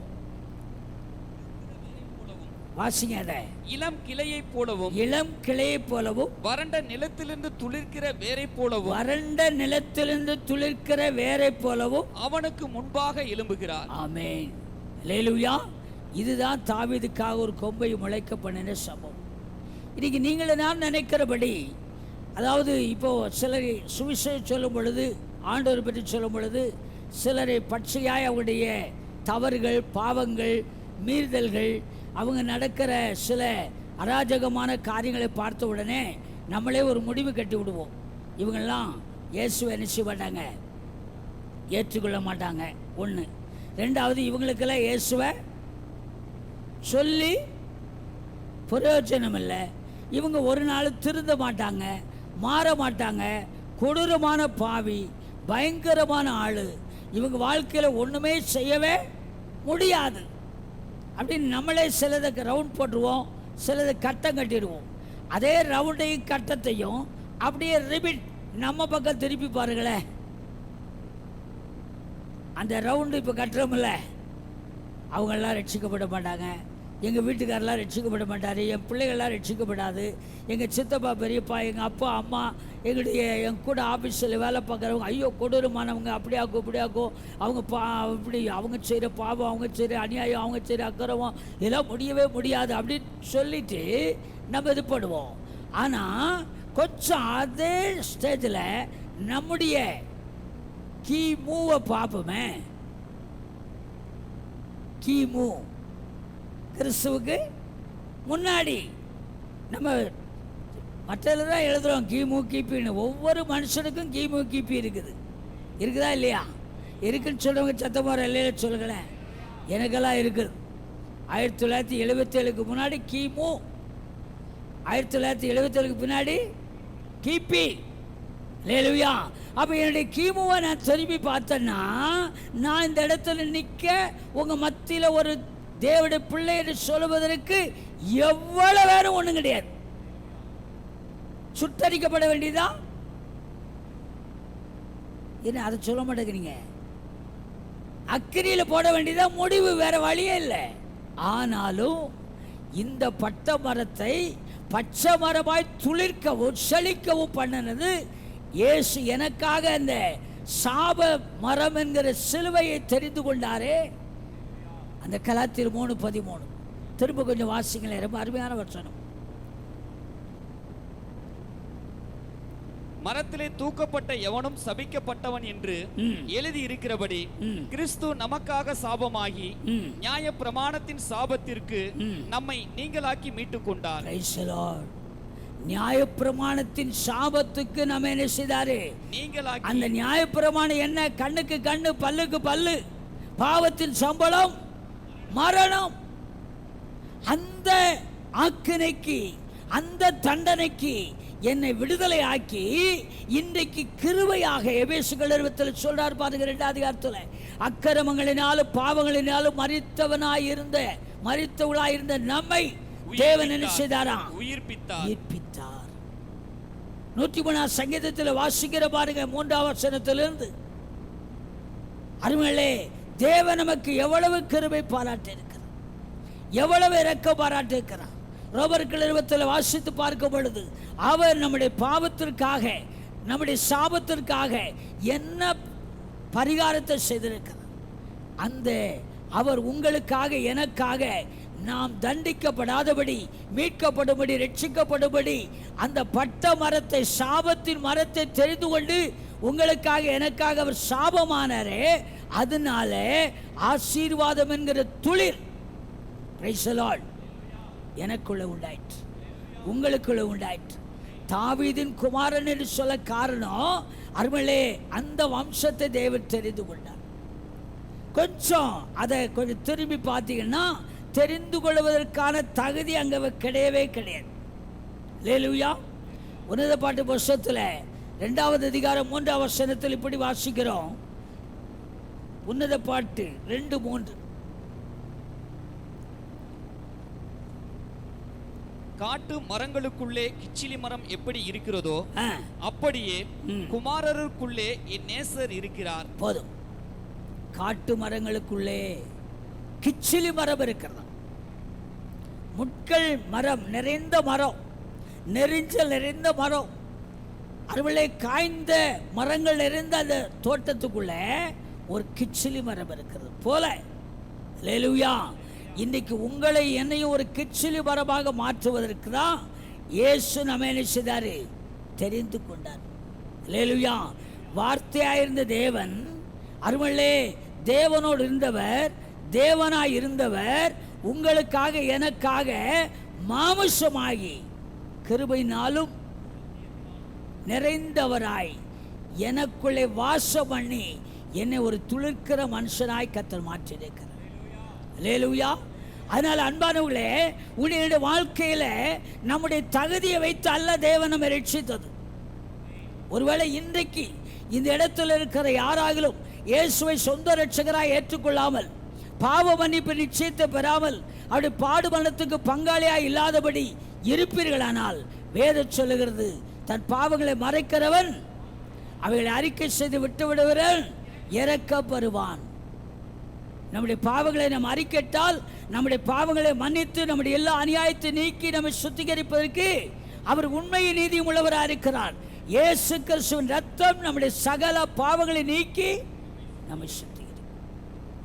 உங்களுக்கு ஒரு துளிர்க்கிற ஒரு செழிப்பான, இதுவரைக்கும் ஐயோ நான் பட்ட மரம் போல என் வாழ்க்கை இருக்கிறது, என்றைக்கு என் வாழ்க்கை பசுமையாகும், என்றைக்கு என் வாழ்க்கையில் ஒரு செழிப்பை பார்ப்பேன், என்றைக்கு எங்கள் வாழ்க்கையில் ஒரு சிரிப்பை பார்ப்பேன், என்றைக்கு எங்கள் வாழ்க்கையில் ஒரு சந்தோஷத்தை பார்ப்போம், என்றைக்கு எங்களுடைய வாழ்க்கையில் ஒரு மகிழ்ச்சியை காண்போம், என்றைக்கு எங்களுடைய வாழ்க்கையில் ஒரு பெரிய தேவனுடைய கிருபையை பெற்றுக்கொள்ள மற்ற மனுஷங்களைப் போல ஒரு உயர்வை, செழிப்பை, ஆசீர்வாதத்தை என்றைக்கு அப்படி சொன்னா ஆண்டவர் சொல்றாரு, வருத்தப்பட்டு பாரசுமக்கிறவர்களே எல்லாரும் என் கிட்ட வாருங்கள், நான் உங்களுக்கு என்ன தருவேன், இளைப்பாறுதல் தருவேன்னு சொல்றேன். நீ பட்ட மரமா இருக்கிறாயா? உடைய வாழ்க்கையில துளிர் விடுகிற வாழ்க்கை இல்லையே, செழிப்பு இல்லையே, சந்தோஷம் இல்லையே, மகிழ்ச்சி இல்லையே, பேரானந்தம் இல்லையே, சமாதானம் இல்லையே, வறுமை, வியாதி, தோல்வி, கஷ்டம், கண்ணீர், கம்பலையான வாழ்க்கை தானே அப்படின்னு சொன்னா உனக்காக ஒருவர் மரித்து இருக்கிறார். உங்களை பச்சை மரமாய், துளிர் விடுகிற மரமாய், அருமலே ஒரு அந்த காட்டு மரங்களுக்குள்ளே ஒரு கிச்சிலி மரமாய் உன்னை மாற்றும்படியாக இயேசு உங்களுக்காக, எனக்காக அவர் தன்னுடைய ஆதீனத்தை விட்டு இறங்கி இந்த உலகத்தில் மனுஷ சாயலாக நம்ம எல்லாருடைய பாவங்களையும் மீறுதலையும் அக்கிரமங்களையும் அநியாயங்களையும் அவர் மேலே ஏற்றுக்கொண்டு இருக்கிறார். அல்லேலூயா. இது இயேசு உங்களுக்கு தேவை. ஒருவேளை ரட்சிக்கப்பட்ட ஜனம், மீட்கப்பட்டவர்கள், பாவ மன்னிப்பு நிச்சயத்தை பெற்றவர்கள் வெறுமையாயிருப்போமானால் தேவன் விரும்புகிற அந்த துளிர் விடுகிற கனி கொடுக்கிற வாழ்க்கையை கர்த்தர் எதிர்பார்க்கிறார். எரேமியா எப்படி சொல்லுகிறார்? 23 அதிகாரம் நினைக்கிறேன், 5ஆம் வசனம். எரேமியா 23:5 வாசிக்கலாம். இதோ நாட்கள் வருமென்று கர்த்தர் சொல்லுகிறார், அப்பொழுது தாவீதுக்கு ஒரு நீதியுள்ள கிளையை எழும்ப பண்ணுவேன், அவர் ராஜாவாய் இருந்து ஞானமாய் ராஜரீகம் பண்ணி பூமியிலே நியாயத்தையும் நீதியும் நடப்பிப்பார். திருமாசிங்க அந்த 5ஆம் வசனத்தை. இதோ நாட்கள் வருமென்று கர்த்தர் சொல்லுகிறார், அப்பொழுது தாவீதுக்கு ஒரு நீதியுள்ள கிளையை எழும்ப பண்ணுவேன், அவர் ராஜாவாய் இருந்து ஞானமாய் ராஜரீகம் பண்ணி பூமியிலே நியாயத்தையும் நீதியையும் நடப்பிப்பார். ஆமென். அல்லேலூயா. ரொம்ப அருமையா வாசிக்கிறோம். அங்கே வாசிக்கிறோம், இதோ நாட்கள் வருமென்று கர்த்தர் சொல்கிறார், அப்பொழுது தாவீதுக்கு ஒரு நீதியுள்ள கிளையை எழும்ப பண்ணுவேன், அவர் ராஜாவாயிருந்து ஞானமாய் ராஜாங்கம் பண்ணி பூமியிலே நியாயத்தின் நீதியும் நடப்பிப்பார். உங்க வாழ்க்கையில இந்த தாவீதின் குமாரனாயிருக்கிற இயேசு என்கிற அந்த துளிர் உங்களுக்குள்ள இருக்குமானால் நிச்சயமாய் உங்களுக்கு நீதி நியாயத்தை செய்கிற கர்த்தர் உங்களை கம்பீரிக்க பண்ணுவார், மகிழ பண்ணுவார். 33 அதிகாரத்தில் எரேமியா 33 நினைக்கிறேன், 15ஆம் வசனம்.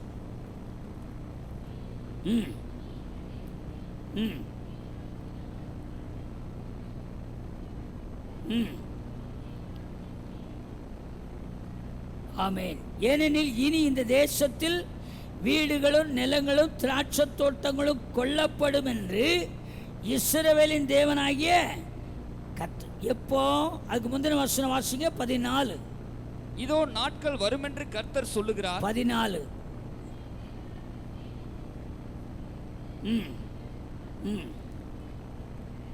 சாரி, 33:15. அந்நாட்களிலும் அக்காலத்திலும் தாவீதுக்கு நீதியின் கிளையை முளைக்க பண்ணுவேன், அவர் பூமியிலே நியாயத்தையும் நீதியையும் நடப்பிப்பார். ஆமென். அங்கே வாசிக்கிறோம், அந்நாட்களிலும். நாட்களில் அதுக்கு முந்தின 2 வசனம் வாசிங்க. மலை தேசமான பட்டணங்களிலும் பள்ளத்தாக்குகளான பட்டணங்களிலும் தென் திசை பட்டணங்களிலும் பென்யமின் நாட்டிலும் எருசலேமின் சுற்றுப்புறங்களிலும் யூதாவின் பட்டணங்களிலும் ஆட்டு மந்தைகள் தங்களை தொகையிடுகிறவனுடைய கைக்குள்ளாக கடந்து வரும் என்று கர்த்தர் சொல்லுகிறார். இதோ நாட்கள் வரும் என்று கர்த்தர் சொல்லுகிறார், அப்பொழுது நான் இஸ்ரவேலின் குடும்பத்துக்கும் யூதாவின் குடும்பத்துக்கும் சொன்ன நல் வார்த்தையை நிறைவேற்றுவேன். ஆமென். அல்லேலூயா. தேவன் சொன்ன நல் வார்த்தை நிறைவேற்றுவார். இன்றைக்கு சிலர் நினச்சிக்கிட்டு இருக்குது, எனக்கு ஒரு நல்ல நாட்கள் இல்லையா, நல்ல காலம் இல்லையா, நல்ல சூழ்நிலை இல்லையா, என் வாழ்க்கை இப்படித்தான் சூனியம் பிடித்ததாகவே போய்விடுமா, இப்படி சுருங்கிதான் போய்விடுமா, சபிக்கப்பட்டதா, இதுதான் என் காரியமா என்று சொன்னால், இங்க சொல்லப்பட்ட வார்த்தையை பாருங்க. அந்நாட்களில் என்ன செய்யுமா? வாசிங்க அந்த வசனத்தை திரும்ப. நாட்களிலும் அக்காலத்திலும் தாவீதுக்கு நீதியின் கிளையை முளைக்க பண்ணுவேன், அவர் பூமியிலே நியாயத்தையும் நீதியும் நடப்பிப்பார். ஆமென். 14 இதோ நாட்கள் வரும் என்று கர்த்தர் சொல்லுகிறார், அப்பொழுது நான் இஸ்ரவேலின் குடும்பத்துக்கும் யூதாவின் குடும்பத்துக்கும் சொன்ன நல்வார்த்தையை நிறைவேற்றுவேன். அல்லேலூயா. அந்த நல்ல வார்த்தையை நான் நிறைவேற்றுவேன் ஆண்டவர் சொல்றேன். அது நிறைவேறணும் சொன்னா, நீங்க தாவீதின் வம்சமாயிருக்கிற இயேசுவோடு கூட உங்களுக்காக வார்த்தையாயிருந்த தேவன் இந்த பூவுலகத்துக்கு மனுஷனாய் அவதாரம் எடுத்து வந்து பாடுபடவும் இரத்த சிந்தவும் உயிரை கொடுக்கவும் அந்த சாப சின்னம் என்கிற சபிக்கப்பட்ட சிலுவையை அருமலே அவர் மரித்து உயிரை கொடுத்து அதை ஆசீர்வாதமாய் மாற்றினாரே, அந்த காரியத்தோடு கூட அந்த உடன்படிக்கையோடு கூட இணைந்து கொள்வோமானால் தேவன் சொன்ன நல் வார்த்தை உங்க வாழ்க்கையில் என்ன செய்யும்? நிறைவேறும். இன்னைக்கு இந்த நல்ல வார்த்தையெல்லாம் விட்டுட்டு வேற யாரோ சொல்லுகிற நல்ல வார்த்தையை எண்ணி பார்ப்பார். அல்லேலூயா. அருமலே வேதத்தில் வாசிக்கிற யாக்கோபு 1 அதிகாரம் 17வது வசனத்தில் வாசிக்க. யாக்கோபு 1:17 நன்மையான எந்த ஈவும் பூரணமான எந்த வரமும் பரத்திலிருந்து உண்டாகி ஜோதிகளின் பிதாவிடத்திலிருந்து என்ன செய்கிறது?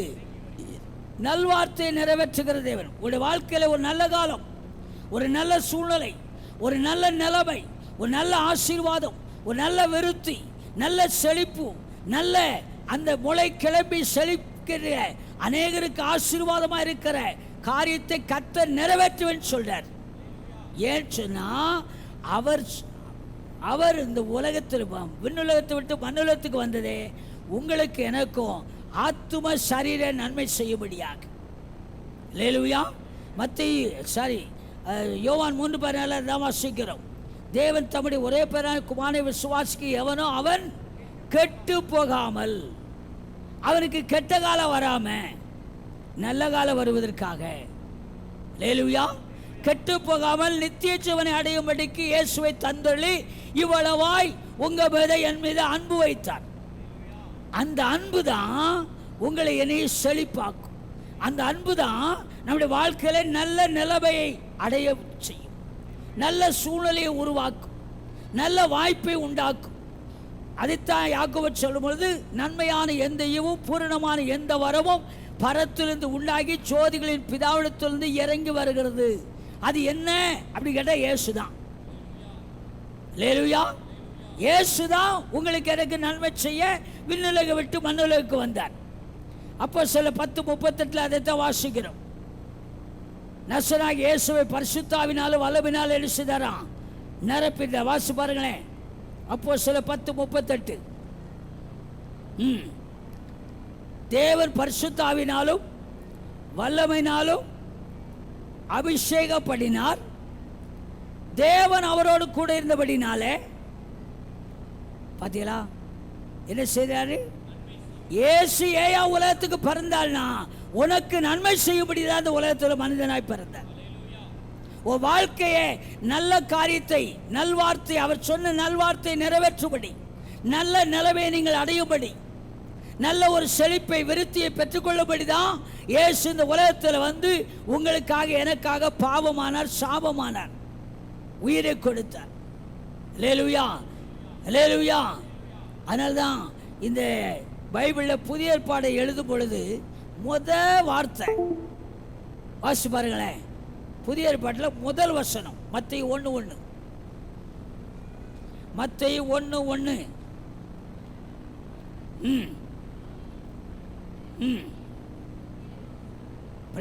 அங்க எழுதிருக்கு பாருங்க. ஆபிரகாமின் தாவீதின் குமாரனான இயேசு கிறிஸ்துவினுடைய வம்ச வரலாறு. பாத்தீங்களா? தாவீதுக்காக ஒரு கொம்பை முளைக்கப்படும் சொன்னார்ல. அல்லேலூயா. இப்ப நீங்கள நானும் பொதுவா இதுவரைக்கும் நினைச்சுப்போம் நம்முடைய விசுவாசத்தின் தகப்பை யாரு? ஆபிரகாம் அப்படின்னு சொல்லிப்போம். ஆனா புதிய ஏற்பாடு ஆரம்பிக்கும் பொழுதே சொல்றாரு, மறுபடியும் வாசிக்க ஒருத்தர் சத்தமா, ஆபிரகாமின் குமாரனாகிய தாவீதின் குமாரனான. கொஞ்சம் நிறுத்துங்க. ஆபிரகாமின் குமாரனா தாவீது இல்லையா? ஆபிரகாமின் குமாரனான தாவீதின் குமாரன். வாசித்து பாருங்க திருப்பி அந்த வசனத்தை பூர்ணமா வாசித்து பிடிச்சிருங்க. ஆபிரகாமின் குமாரனாகிய தாவீதின் குமாரனான இயேசு கிறிஸ்துவினுடைய வம்ச வரலாறு. இந்த மூணையும் கொஞ்சம் யோசித்து பாருங்களேன். ஆபிரகாமின் குமாரனா தாவீது, தாவீதின் குமாரனா இயேசு அப்படின்னா கொஞ்சம் உள்ள போனா தான் விளக்கும். அதையும் நல்லா படிச்சு பார்த்தீங்கன்னா, அருமையிலே தள்ளப்பட வேண்டியவங்க, தண்டிக்கப்பட வேண்டியவங்க, இன்னும் சொல்லப்போனா அந்த யோவான் 3:17 படி தண்டிக்காம அவங்க வழியிலேயே சபிக்கப்பட வேண்டிய சாபத்துக்குரிய அவங்க வம்சத்துல இயேசு என்னும் குலை, அந்த கிளை, அந்த துளிர் அல்லேலூயா எழும்பிச்சு. அருமையானவர்களே, அப்போ இப்போ இதெல்லாம் எதுக்கு திருஷ்டாந்தமா ஆண்டவர் அந்த வம்ச வரலாறை நமக்கு கொண்டு வராச்சுன்னா, நீங்களும் நானும் ஒருவேளை சில சொல்லுவாங்க, சில ஜெபம் பண்ணுவோம், ஐயோ நான் தகுதியே இல்லை, ஐயோ நான் குப்பை, ஐயோ என் பாவம் பயங்கரம், என் அக்கிரமும் பயங்கரம், அதுக்காக துணிகரமாக செஞ்சிட்டு இருக்காங்க. என்ன பாசு இப்படி சொல்லிட்டான்னு சொல்லி அக்கிரமம் பணியாயம் அநியாயம் பணியாக நான் என் கை சுத்தமில்லை, வாய் சுத்தமில்லை, அது சுத்தமில்லை, இது சுத்தமில்லை, என்னையெல்லாம் ஆண்டவர் ஏற்றுக்கொள்ளவே மாட்டார் அப்படி நிறைய பேர் நினச்சிருப்பாங்க. இல்லை, சாபத்தை ஆசீர்வாதமாய் மாற்றும்படியாகத்தான் உங்களுக்காக எனக்காக இயேசு சாபமானார். ஏசாயா 53 அப்படிதான் வாசிக்கிறோம். உங்களுக்காக எனக்காக சாபமானார், தண்டிக்கப்பட்டார். அருமையிலே, அவருடைய தழும்புகளால தான் நாம் சுகத்தை பெற்றிருக்கிறோம். நமக்கு சமாதானத்தை உண்டாக்குற ஆக்கனை அவர் மேல வந்தது. அப்ப இயேசு என்கிற அவர் ஆபிரகாமின் குமாரன், தாவீதின் குமாரன் ஆகிய இயேசு அப்படின்னு பார்க்கும். அதே மத்தேயு 9 அதிகாரத்தில் 29 வசனம் 27 நினைக்கிறேன். இயேசு மத்தேயு 9:27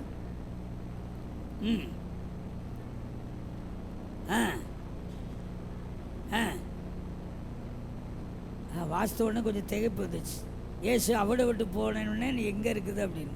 நான் என்ன சொல்கிறேன், 2 பேர் கூப்பிட்றேன், அந்த 2 திருஷ்டாந்தத்துக்காக வாசிக்க சொல்கிறேன். ஏசு அவடை விட்டு போன உடனே யார் கூப்பிட்டா? 2 குருடர். 2 குருடர்கள் என்ன சொல்லி கூப்பிட்டாங்க? தாவீதின் குமாரனே, மரியாளின் குமாரனே அப்படித்தானே கூப்பிட்டுருக்கணும். இல்லைன்னா யோசேப்பின் குமாரனே அப்படித்தானே கூப்பிட்டுருக்கணும். அப்படித்தானே கூப்பிட்டுருக்கணும்.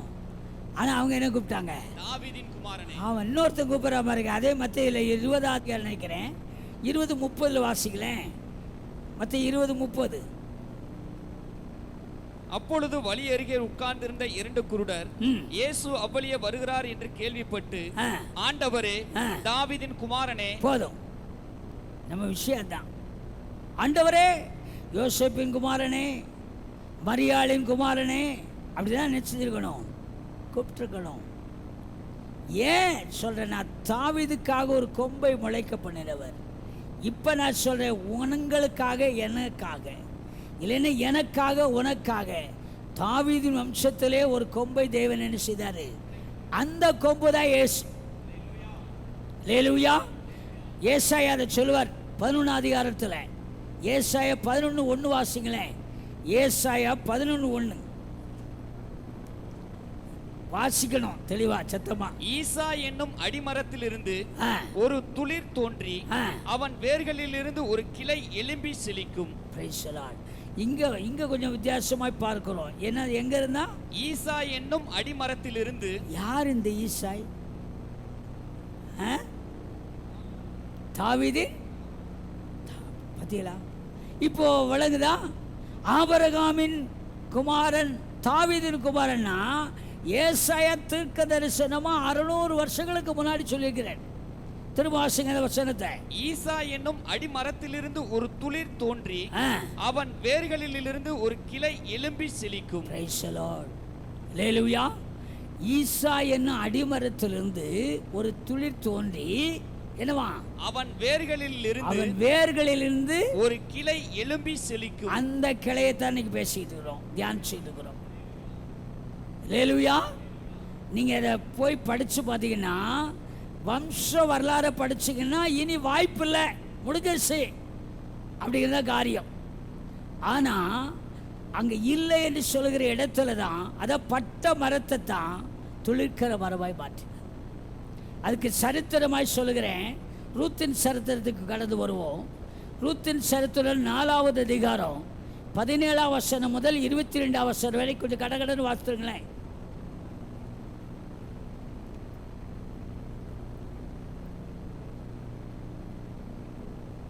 ரூத்தின் புஸ்தகம் 4வது அதிகாரம் எடுக்கலையா? அயல் வீட்டுக்காரிகள் நகோமிக்கு ஒரு ஆண் பிள்ளை பிறந்தது என்று வாழ்த்தி அதற்கு ஓபேத் என்று பெயரிட்டார்கள். அவன் தாவீதின் தகப்பனாகிய ஈசாயின் தகப்பன். பேரேசுடைய சந்ததியின் வரலாறு. நீ இப்போ கடகடன்னு வாசிக்க நேரம் இல்லாமனால வேகமா வாசிக்க சொல்றேன். வாசிங்க. பேரேஸ் எஸ்ரோனை பெற்றான், எஸ்ரோன் ராமை பெற்றான், ராம் அமினதாபை பெற்றான், அமினதாப் நகசோனை பெற்றான், நகசோன் சல்மோனை பெற்றான், சல்மோன் போவாஸை பெற்றான், போவாஸ் ஓபேதை பெற்றான், ஓபேத் ஈசாயை பெற்றான், ஈசாய் தாவீதை பெற்றான். ஈசாய் யாரை பெற்றான்? தாவீதை பெற்றான். தாவீதை பெற்றான். இப்ப இங்க வாசிக்கிற 17, 18 மட்டும் திரும்ப வாசிங்க. அயல் வீட்டுக்காரிகள் நகோமிக்கு ஒரு ஆண் பிள்ளை பிறந்தது என்று வாழ்த்தி அதற்கு ஓபேத் என்று பெயரிட்டார்கள். அவன் தாவீதின் தகப்பனாகிய ஈசாயின் தகப்பன். Praise the Lord. தாவீதின் தகப்பனாகிய ஈசாயின் தகப்பன். அப்ப தாவீதுக்கு வேறு யாரு? தாத்தாவா புட்டனா? தாவீதின் அங்க வாசிக்கிறோம். அவன் வாழ்த்தி ஓபேத் என்று பெயரிட்டார்கள். அவன் தாவீதின் தகப்பனாகிய ஈசாயை பெற்றான். தாவீதின் தகப்பன் தான் தாத்தா, ஈசாயை பெற்றான் அப்படி பார்க்கிறோம். இப்போ இங்கே ஒரு சம்பவத்தை சொல்ல விரும்புகிறேன். இங்கே என்னன்னு சொன்னால், நீங்கள் 1ஆம் அதிகாரத்தில் போனீங்கன்னா அங்கே ஒரு பெரிய கொடூரமான காரியத்தை பார்க்கிறோம். அருமலே மாமியார் யார்? நகோமி. அவளுக்கு எத்தனை பிள்ளைங்க? 2 பையங்க. 2 பையங்களுக்கு கல்யாணம் ஆயிடுச்சு. நமக்கு நல்லா தெரியும். இப்போ அங்கே சம்பவம் என்ன எல்லாத்தையும் சொல்லுவதற்கு சமயம் இல்லை. நகோமியுடைய புருஷன் என்ன செஞ்சிடறாரு? இறந்து போயிடாரு. அப்புறம் பிள்ளைகள் 2 பேர், 2 பையங்களும் என்ன செய்கிறாங்க? இறந்து போயிடறாங்க. 3 பேர் விதவையாக இருக்கிறாங்க. அப்போ அவள் கூப்பிட்டு சொல்கிறா, நியாயமானவள். அவள் கூப்பிட்டு சொல்கிறா, எப்பா இனி நீங்கள் எங்கள் வீட்டில் காத்திருக்க வேண்டிய அவசியம் இல்லை. நீங்கள் வாலிப பிள்ளைகள், நீங்கள் போய் யாராவது ஒரு ஆண் பிள்ளையை பார்த்து உங்கள் வம்சத்துலேயோ அல்லது தெரிந்த இடத்துலையோ போய் கல்யாணம் பண்ணி நல்லா இருங்கன்னு சொல்கிறான். அப்போ சொல்கிறா ஒரு வார்த்தை, நான் இன்பமாக நினச்ச காரியம் எனக்கு கசப்பாக நினச்சிட்டு மாறிடுச்சு. என் வாழ்க்கை சூனியம் பிடித்து போயிடுச்சு. அதான் பட்ட மரம். இனி ஒரு கணவரை நான் திருமணம் பண்ணி அவருக்கு 2 பிள்ளைகளை பிறந்து அதுக்கப்புறம் உங்களுக்கு கல்யாணம் ஆனால் நீங்களும் வயது சென்றவளாகிவிடு. நடக்காத காரியம், கூடாத காரியம், முடியாத காரியம், அதெல்லாம் ஒத்து வரவே வராது. அதனால என் கதை இப்படியே போட்டோம், நீங்கள் அவங்க அப்பா வீட்டுக்கு என்ன செஞ்சுருங்க, போயிருங்க அப்படின்னு சொல்லி ஒருபாளையும் ரூத்தையும் பார்த்து சொல்கிறேன். ஒருபாள் நியாயமானவள், எங்கள் மாமியார் நியாயமான ஆளுன்னு சொல்லி முத்தப்பட்டுட்டு போயிடுறான். ஆனால் நகோமி சொல்கிறா பாருங்க, அவ சொல்லுற ஒரு காரியம் அதுதான் துளிர்க்கிற அனுபவம். அல்லேலூயா. அவ என்ன சொல்றான்னா, அத்தை நீங்க இந்த வார்த்தையை மட்டும் என்கிட்ட எரிச்சக்கூடாது, பேசவே கூடாது. உங்களுடைய ஜனம், உங்களுடைய தெய்வம் தெய்வம். அடுத்து நம்ம 2 பேரையும் பிரிஞ்சு போகணும்னு சொன்னா மரணமே அல்லாமல், அதான் மரண பரியந்த உண்மையா இருக்கிறது, மரண பரியந்த உறுதியா இருக்கிறது, மரண பரியந்த இறுதியாய் அவரை இருக பற்றி கொள்ளுகிறது. அல்லேலூயா. பற்றி கொள்ளுகிறது. அருமையிலே, அப்படிப்பட்ட சூழ்நிலை அவள் சொல்லுகிற, மரணமே அல்லாமல் உங்களை என்னை நினைச்சக்கூடாது. அந்த வசனத்தை மட்டும் வாசிச்சு பாருங்களேன்.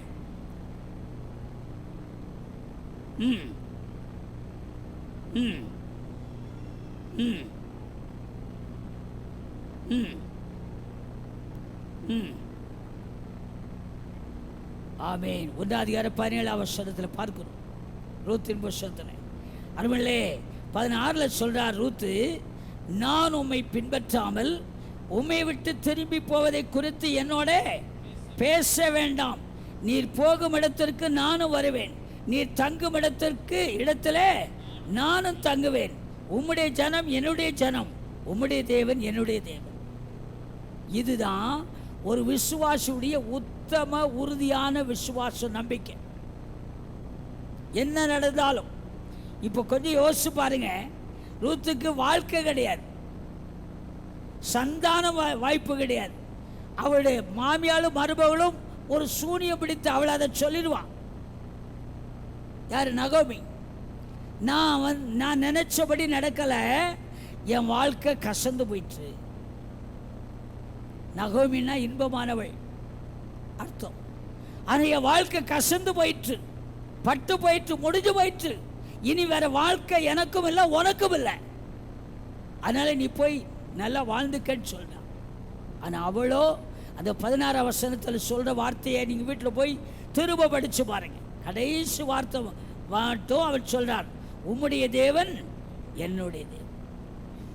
அப்படி பற்றி கொண்டிருக்கிற காலத்தில் தான், அது மட்டும் இல்லை, நீங்கள் தொடர்ந்து படிச்சீங்கன்னா அவ என்ன சொல்லி கற்றுக் கொடுத்து வளர்த்தாலோ அதே போல அவள் செயல்பட்ட பொழுதுதான் அங்கே ஒரு போவாசை தெரிந்து கொள்கிறார்கள்.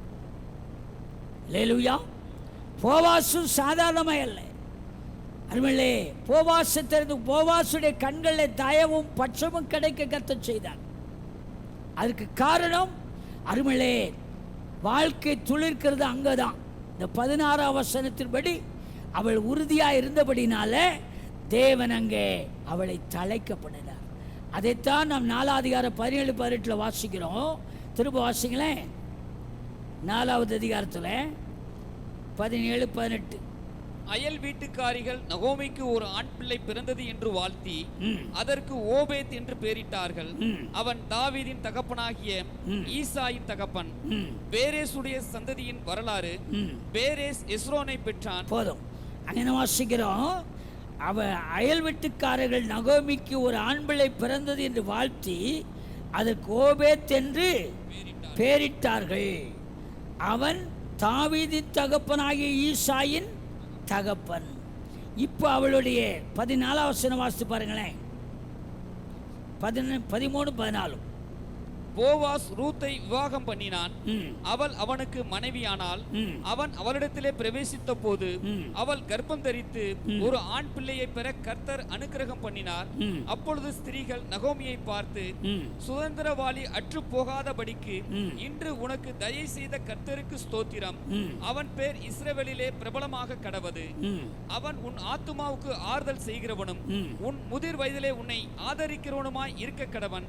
உன்னை சிநேகித்து 7 குமாரரை பார்க்கிலும் உனக்கு அருமையாய் இருக்கிற உன் மருமகள் அவனை பெற்றாளே என்றார்கள். 7 குமாரரை பார்க்கிலும் பெரியவள் சொல்லி அந்த மருமகளாக பாராட்டப்படுகிறார். அதுக்கு காரணம் 1 அதிகாரம் 16 வசனம். அல்லேலூயா.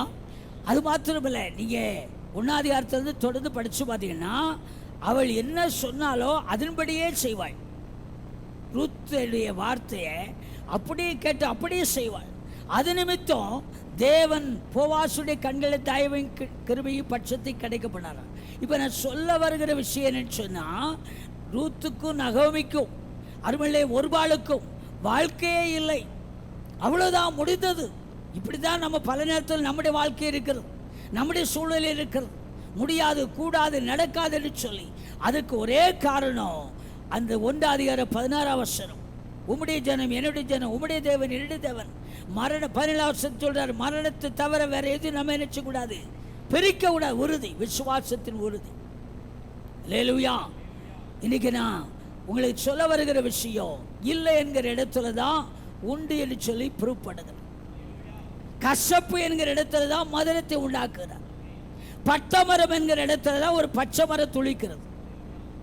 என் வாழ்க்கை பட்டு போயிடுச்சு, என் வாழ்க்கை சூனியமாயிற்று, என் வாழ்க்கை முடிந்து போயிற்று, இவ்வளவு தான், இனி வேற வாய்ப்பே இல்லை என்று சொல்லி சொல்லாதிருங்கள். இனி சொல்லாதிருங்கள். உங்களுக்காக ஒருவர் அந்த சாபத்தை ஆசீர்வாதமாய் மாற்றும்படி சிலுவையிலே தூக்கப்பட்ட மரத்தில் தூக்கப்பட்ட எவனும் சபிக்கப்பட்டவன் என்று எழுதியிருக்கிறபடி நியாயப்பிரமாணத்தின் சாபத்தை தேவன் ஆசீர்வாதமாய் மாற்றி தலைக்க பண்ணியிருக்கிறார், முளைக்க பண்ணியிருக்கிறார். அந்த தேவன் இன்றைக்கு மாறாதவராக இருக்கிறார். அதுதான் யாக்கோபு 1:17, அதுதான் அப்போஸ்தலர் 10:38. நன்மை செய்யும்படியாக அவர் சொன்ன நல் வார்த்தையை, நல் விசேஷத்தை, நல்ல காரியத்தை உங்க வாழ்க்கையில் நிறைவேற்றும்படியாகவே ஆண்டவர் இந்த உலகத்தில் உங்களுக்காக பாடுபடவும் மரிக்கவும் இரத்தம் சிந்த வேண்டியதும் அவசியமாய் மாறிட்டு. லேலுயா லேலுயா.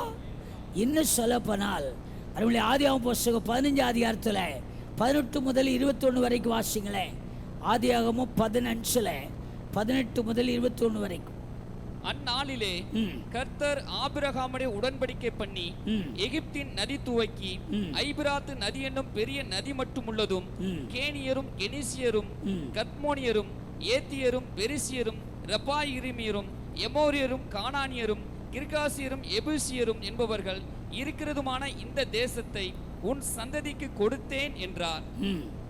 பாருங்க, அந்த 18-21 மட்டும் வாசிங்க திரும்ப.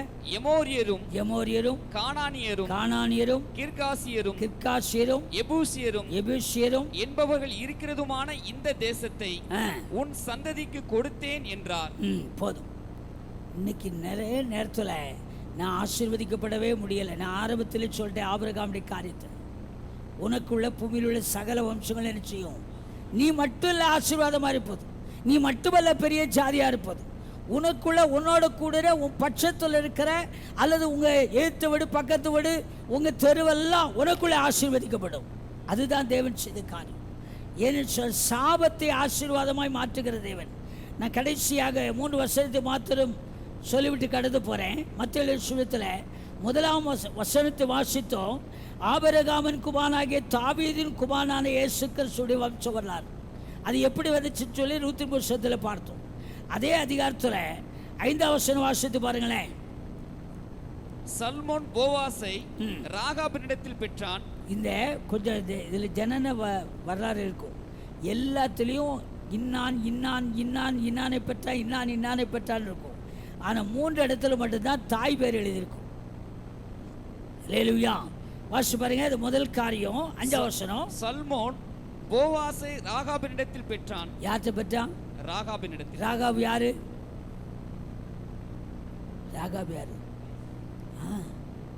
சொல்றதுக்கு யோசிக்கிற பாரு. ராகாப் பேசி சல்மோன் ராகாப். அங்க என்ன வாசிக்கிறோம்? சல்மோன் போவாசை ராகாபிடத்தில் பெற்றான். நம்ம ஜட்ஜ்மெண்ட் படி இது சரியா?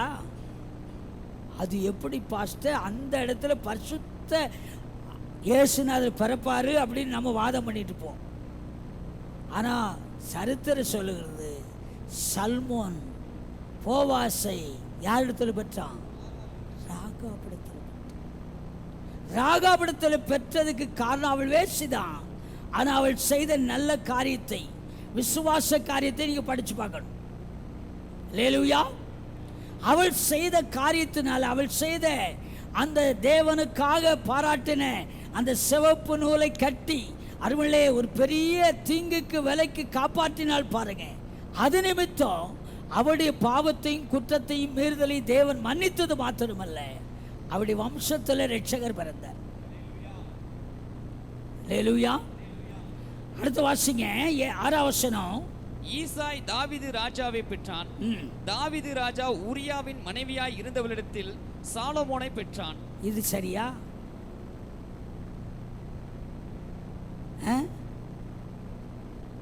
என்னையா பரிசுத்தமுள்ள தெய்வம் எங்க பிறந்திருக்கிறாரு பாரு. ராகாபு வம்சம். அடுத்து இங்க யாரு? ஈசாய் தாவீது ராஜாவை பெற்றான். அப்படிதான் பார்க்கிறோம் நம்ம. இங்கே தாவீது ராஜா உரியாவின் மனைவியாய் இருந்தவளிடத்தில் சாலமோனை பெற்றான். அருமையிலே 16 வசனம். எனக்கு சமயம் இல்லை, வேகமாக போறேன், முடிச்சிடறேன். ஆண்டு சித்த மாதிரி தொடர்ந்து அடுத்த வாரம் பார்ப்போம். 16 வசனம். யாக்கோபு மரியாளுடைய புருஷனாகிய யோசேப்பை பெற்றான். அவளிடத்தில் கிறிஸ்து என்னப்படுகிற இயேசு பிறந்தார். கடைசி வந்துட்டுமா? லேலுயா. இந்த 3 வசனத்துல தான் அந்த தாய் பேர் எழுதப்பட்டிருக்கும். மற்ற எல்லா வசனத்திலையும் இன்னானை பெற்றான், இன்னானை பெற்றான், ஆம்பளையே பிள்ளை பெற்றது மாதிரி எழுதியிருக்கும். ஆனால் இந்த 3 வசனத்தை குறிப்பிட்டு பரிசுத்தாவியை சொல்ல காரணம் சொன்னா, தேவன் நம்முடைய பாவத்தை பாவம் என்று பாராமல், அக்கிரமத்தை அக்கிரமம் என்று பாராமல், மீறுதலை மீறுதல் என்று பாராமல், இரக்கத்தில் ஐஸ்வர்யமுள்ள தேவன். எபேசியர் 3:20 சொல்லியிருக்கிறது போல, நான் வேண்டிக் கொள்வதற்கும் நினைக்கிறதுக்கும் எண்ணுகிறதுக்கும் மேலாக கிரியை செய்கிற தம்முடைய வல்லமையின்படி இரக்கத்தின்படி நமக்கு இரக்க செய்கிற தேவன். 103 சங்கீதத்தில் வாசிக்கிறோம், வானத்துக்கு பூமி எவ்வளவு உயரமாக இருக்கிறதோ அவ்வளவாய் தேவன் நம்மள என்ன செய்கிறாரு, இரக்கம் உள்ளவரார்.